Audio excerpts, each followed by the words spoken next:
It was a methodical way of creating habit of how to stack and not just create waste. The first and most primary and important reason was to decrease the amount of waste that we're creating as a community. Sometimes you don't know. It's just the awareness isn't there. I felt that we were doing a disservice. Like here we were praying, trying to get close to God, but we were destroying the earth that He has gifted to us. A lot of the youngsters are very, very interested and very, very aligned and connected to the whole sustainability piece. And that made us realize that, you know, there has been an impact. People are actually thinking differently now. It was a really eye-opening and not just like a physical experience, but also a spiritual experience. So we're making changes that, you know, the kids can see, so it's impacting them. Being mindful about what we do with what we have.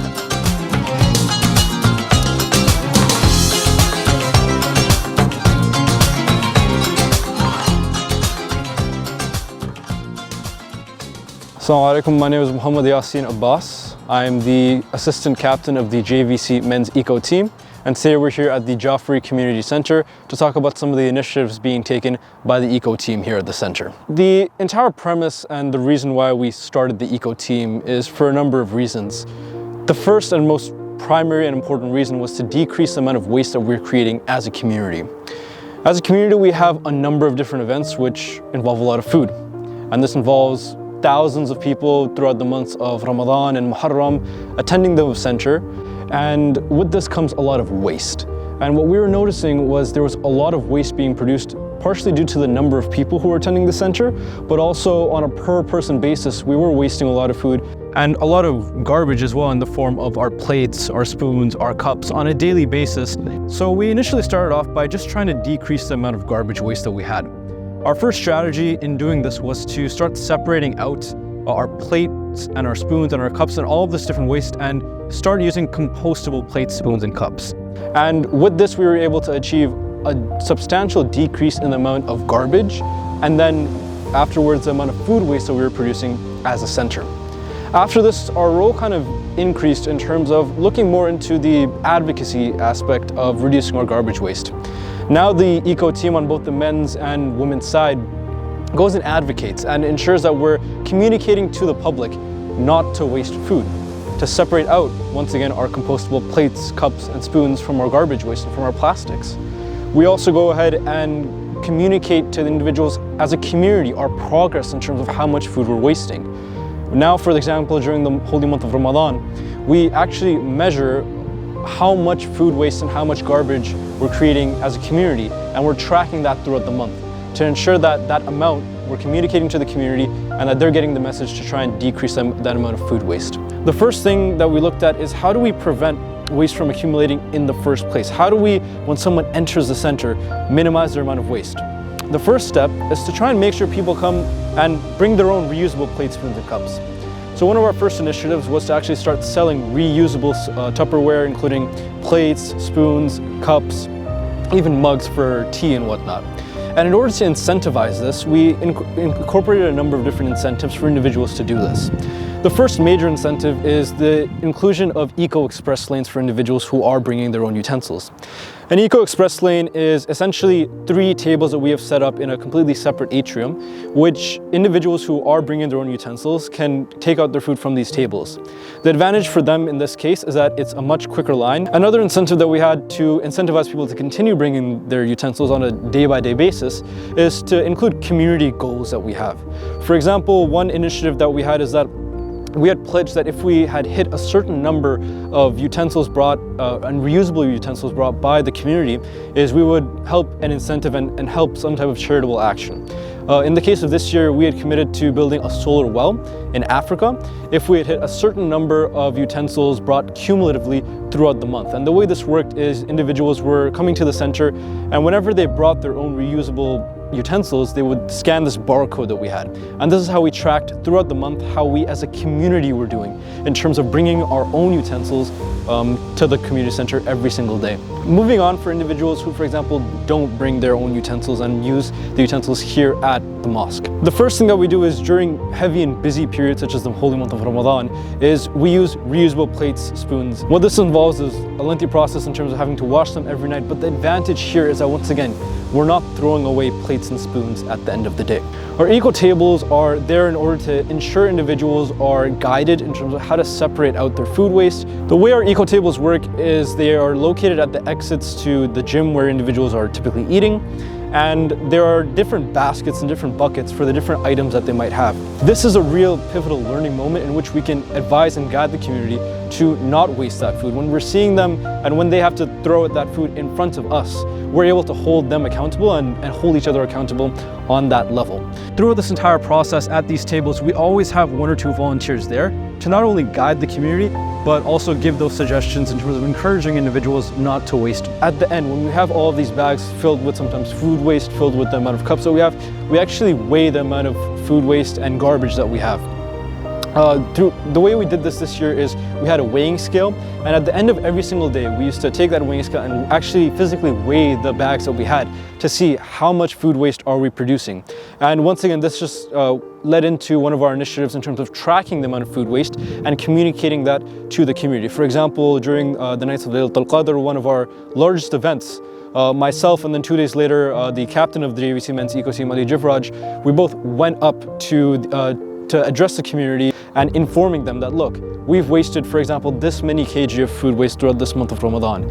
If we divide this by the number of attendees we have, this is how much food waste we have per person per night. I think it came out to about 25 grams of food waste per person per night. This was a real awakening moment for the community. They could see that we had done our due diligence, we had done these measurements, and we were communicating to them that this is how much food waste we're wasting, and it really put into perspective how much we truly were wasting as a community.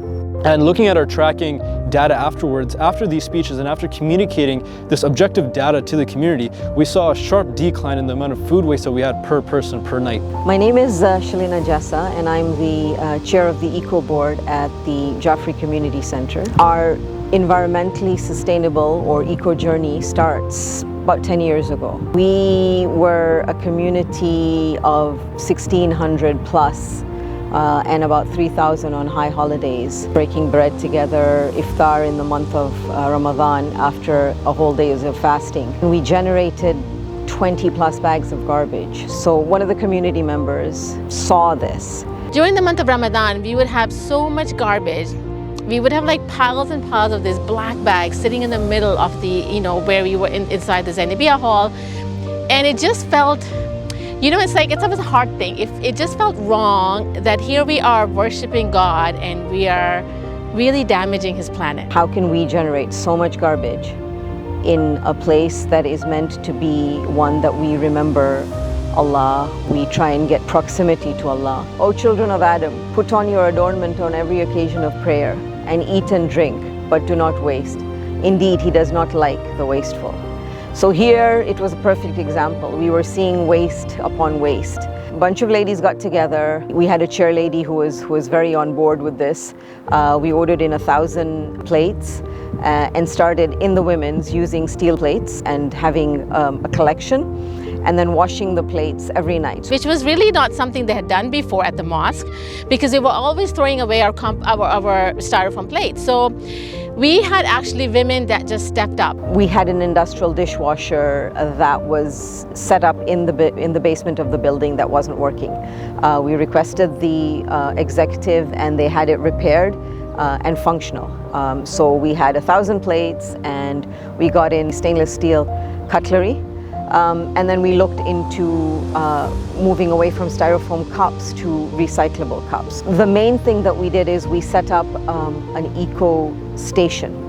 So basically it was a systematic format in which the ladies would line up, and we would have a section for them to scrape their food into bins that had compost bags, a section to line up their cups, to put their spoons, and then place the plates. This was a huge stepping stone for us. We got a lot of resistance because people were used to just eating and then just throwing their plates in a black bag that came round. This was changing of a habit. People had to line up at an eco station and wait their turn to do this system.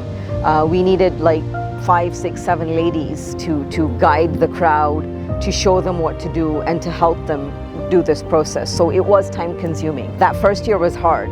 We got a lot of resistance. But through the years that sort of developed. And I remember after that following Ramadan, people actually came up to us and said, I hope you guys are still doing that. I hope you're not going to give up. You can't go back to styrofoam.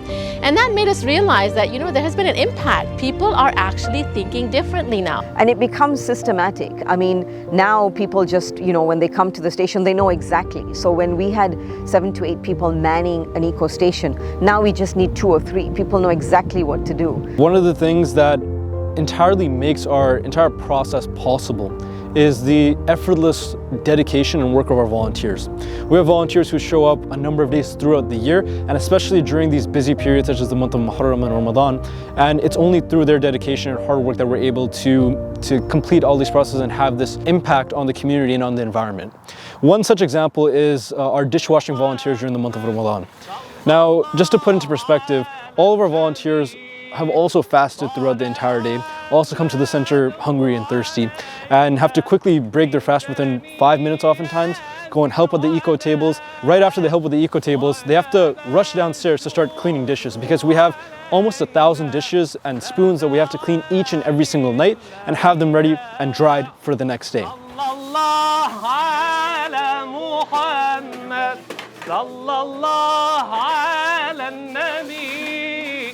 sallallahu ala Muhammad sallallahu ala nabi anta shamsun anta badrun anta nurun fawqa nur anta misbahu thuraya ya habibi ya rasul. My name is Zainab. I'm part of the Jaffari Community Center. I frequent the mosque as a volunteer and also as a member of the community. My mother has been part of the eco journey of the mosque since it began, and my father also joined and was part of the pioneering project on the men's side, and as well as my brother. They were all part of the organization, and I myself have been part of it since I was little, alongside my mom. And it has been quite a journey, I will say, over the past 10 plus years of watching the mosque transition from our normal standards of styrofoam to so many eco initiatives, not just the plates and the cups. Aside from my family's involvement in the eco committee, I will say that it has been a memorable experience getting to know other community members, bringing in my friends to do some of the work with me, and just seeing us work together towards the same goal has been really inspiring, and I know that it's something that has transcended even the borders of our own mosque. So it's funny because when I'm at university or just going about my everyday activities, I find myself automatically going into the same types of habits that I picked up here and taking it with me into those environments. And a lot of people have noticed me undergoing, taking apart the recycling from the garbage. It's just become second nature to me. So when I'm with my friends and I say, hey guys, we can't just put everything in the garbage, we have to separate everything. They look at me with a little bit dumbfounded, but also they quickly catch on to what I'm doing. And I think that this is a really marvelous thing because it's something that's ingrained in me from this community center, and I've been able to take that with me. It's become a part of my everyday habits, and other people have noticed that. And I think that's the largest thing that we can do here, the impact that we bring forward into our different environments. Part of my responsibility here as a Muslim is taking care of what's been given to me and to always give back, because what we have now doesn't really belong to us. We just borrow what's around us, and that's a realization that came to me a long time ago, in part of working on the eco team, but also from the values that I have been instilled with since I was young. I think our faith is a huge part of it, and like I said, the whole inspiration for it really came during the month of fasting, Ramadan, when I felt that we were doing a disservice. Like here we were praying, trying to get close to God, but we were destroying the earth that He has gifted to us. So, you know, and there's many verses in the Quran which I can't remember off the top of my head, but I know it talks about corruption has spread on the land because of what we have done. It was a really eye-opening, and not just like a physical experience, but also a spiritual experience. And sometimes just a lot of stress and work, but it helped me build a better relationship with my Creator. The backbone of everything we do here is because of our faith and because of our religion. And that's the inspiration behind everyone coming to the center in the first place, but that's also behind each and every single volunteer's drive and motivation towards success here, is that it's larger than just us, it's larger than just our friends, and it's larger than just our community. It's something that's spiritual, it's something that's special to us in our hearts. It's not even a question in my head anymore, it's just something that I've continued doing, and I know that that's being recognized in other places, and people ask and people want to follow because it is an important mission. It is very, very important to our earth and part of who we are as Muslims. This community center is basically also my home, and so I want to make sure that this community is a clean, safe, and healthy place to be in.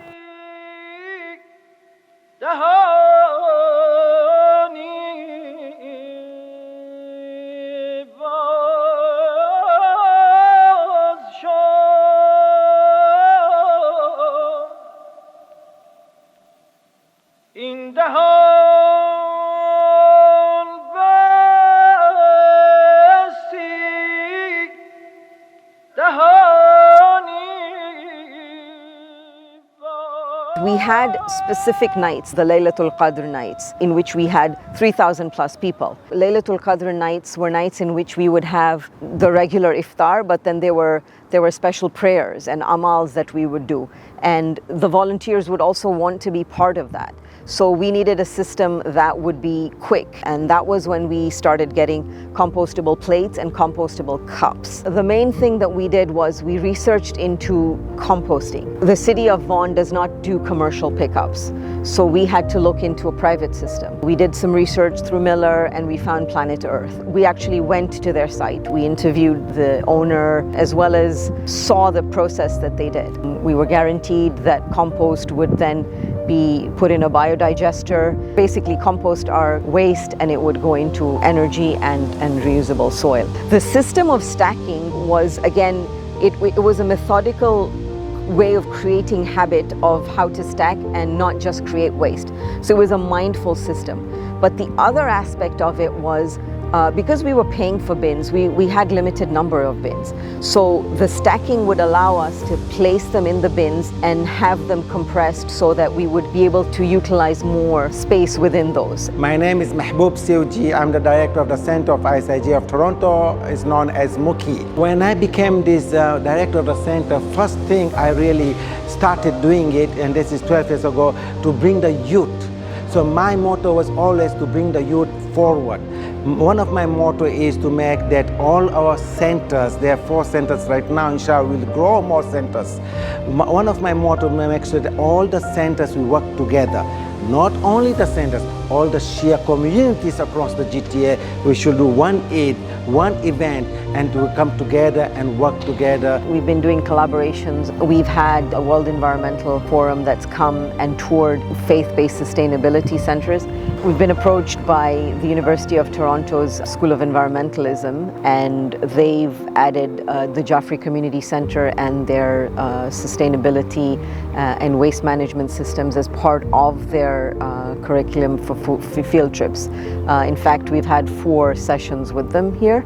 We've also collaborated with the Enviromuslims in their greening Canadian mosques. We've also done a gardening from home initiative in which over COVID we had a 6-week session in which people picked up their kits, seeds, plants, and all the instructions. We've also been awarded York Sustainability Award for our waste management at the level that we do it. So we've had members from the churches, synagogues, as well as the Hindu temples to come and see how it is that we manage our system, what we do, and how. A lot of people from different parts of the world come and visit. They were very impressed with the format that we have, and they wanted to take it and incorporate it within their mosques. Obviously, you know, fine-tune it to whatever works for them. But basically the concept. My name is Sahar Shakrun. I am actually part of the eco team. I've been working with the eco team for many, many years when we first started. It was natural that my children would come with us for iftars every night, and so they would just stay behind and help. From our children's perspective, you know, you are the role model for your kids, and it's really important that you engage them in all these activities. And so it was important for us to let them know that what we're doing was for the environment. And because we're volunteering, we're not going to leave our kids alone, so they would come along and they would stay with us. So it's all about engaging them and make sure that they're also interested in that. So they had the interest, they knew it was what's right to do for the environment, and so it was a much easier conversation. You know, our family and friends, they all kind of know. In fact, it's funny because my brother always, every time, still to this day, he will say, oh, David Suzuki's here. He calls me David Suzuki because he thinks I'm so committed to this earth. And so he would be like, oh, David Suzuki's here, we can't use this, we can't use that. Shalina is one of my first cousins, and she has really impacted me because she's really taught us the value of being eco and environmentally friendly.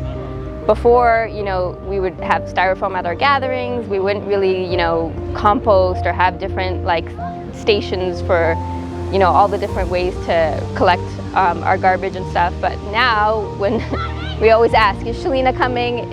So we have to make sure that, you know, there's no styrofoam in the house, that everything is, you know, compostable, environmentally friendly, and then we set up stations. And you know, before it used to be something that like, it would just be, we were doing it because she came, but now whether she's there or not there, we do it. So we're making changes that, you know, the kids can see, so it's impacting them, and that, you know, I keep telling them that this is like, it's for their future, that all these changes that we're trying to make, and that it's really important that these little changes make a big change in the end. It was my daughter's wedding last year, and the party favors that I wanted to give would be something that that was more sustainable, not something that would be there, look pretty, single use, and that's it, it's done with, and no one's ever going to use it again. We came up with this cutlery kit that we gave everybody. Whoever attended the wedding, and even people who didn't, were talking about this and how they used it at different occasions. They've been using it at work, their kids have been taking it to nursery or to school or whatever. A lot of positive feedback in terms of this was one of the best favors that they've had. It just kind of spreads. People become more aware, and I feel like it's just, you know, it started as grassroots, but it spread to the point where people around us are much more aware of it, and as a community, it's just normal to do things like this now. Number one and most probably reason why I chose to join is, first of all, I saw a number of my friends participating at the eco team. And the eco team, as someone who was initially an outsider, looked to be kind of one of the less attractive volunteering positions in terms of its long hours. It can get dirty at times, even though we do wear gloves. Sometimes you have food splattering around when you're here at the eco tables. But at the end of the day, once you see the volunteers and once you see their passion and their drive and the fact that these individuals, for them to be doing this work, shows how dedicated and passionate they are. That's what attracted me towards this position. I saw initially some of my friends during elementary school already start to work at the eco team, and that was really my inspiration for joining them, is because we made it our thing. We were the eco guys, and we were the individuals who were a part of this process.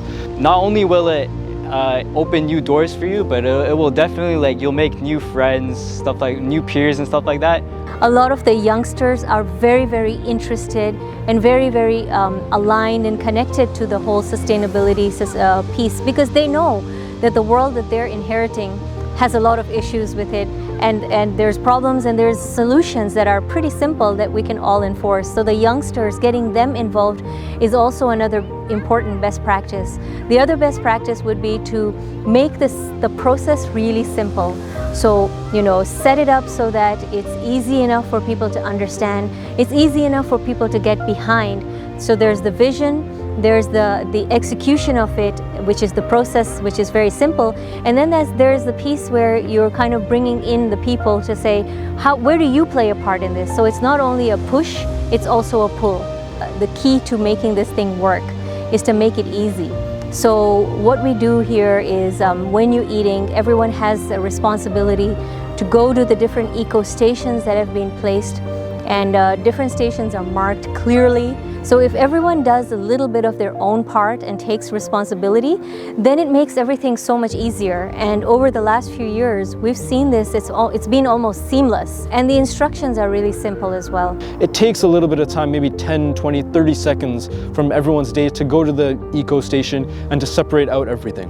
To not just on an individual level think that I'm bringing my plate and I'm reducing one plate every single day, but think of the thousands of people who are coming each and every single day, and think how many thousands of plates we're going to be saving by buying these eco kits and doing it together as a community. With regards to future projects, we want to move to trying to create using grey water for using, in the washrooms, or cleaning floors and things like that, or watering the plants.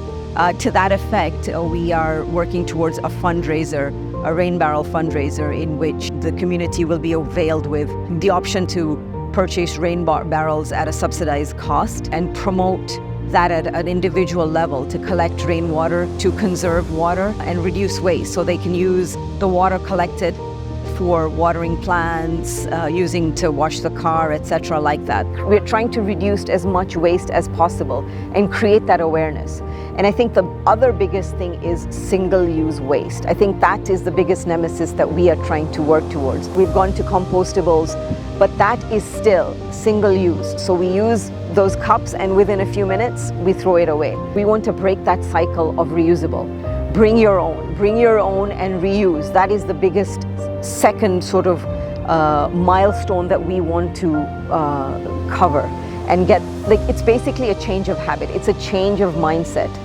That's where we need to go. It's been a very, very important step in our lives to work towards being mindful about what we do with what we have. If everybody were to do this, then we would make the world so much better, so much cleaner. It is nice to be associated with being green. A friend of mine was having an event at her house, and she was asking me, how can I, how could that friend be more green? And so I was giving her ideas, and even went beforehand to help her have her compartments or stations, whatnot. Sharing better practices and learning from each other, I think that's a cornerstone. Sometimes you don't know. It's just the awareness isn't there. Right now we have this whole mentality of single-use waste. We don't see garbage around us. We take our garbage and we throw it into the bins. So that's not in your line of vision. We don't see the impact it's created. We don't see where it's going or what the end result is. With the way we have our ecosystem set up at the eco stations, you actually see your waste, and I think that's a huge awareness. It's created a ripple effect. People are aware. People become a lot more aware of what is visibly the waste that they're creating. We came across an ayat that talked about walk on the earth softly, the footprint that we leave. And that was our carbon footprint. We will be accountable for all the waste that we're creating. We are taking responsibility and accountability for ourselves and making sure that we are making the world a better place.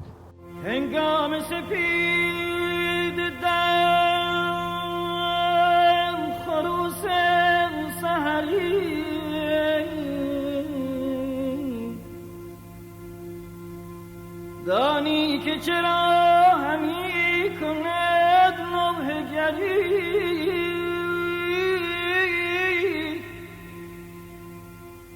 یعنی که نمودن در آینه صبح که از عمر شبی گذشت و تو بی خبری. People who are unaware of the processes that we undergo at the center, just so that we can, oh, I don't like what I said there. Blah, blah, blah, blah, blah. You really want me to say that? The ayat in the Quran in Surah Araf, verse 30, which says, okay, I forgot the ayat. Sorry. What's the next question? I forgot already. Help a certain cause that will definitely. Mind if I redo that? So that's not in your line of vision or in your field or in your scope. Assalamu alaikum. That was a vision of what I wanted. No. Okay, it was my daughter's wedding last year, and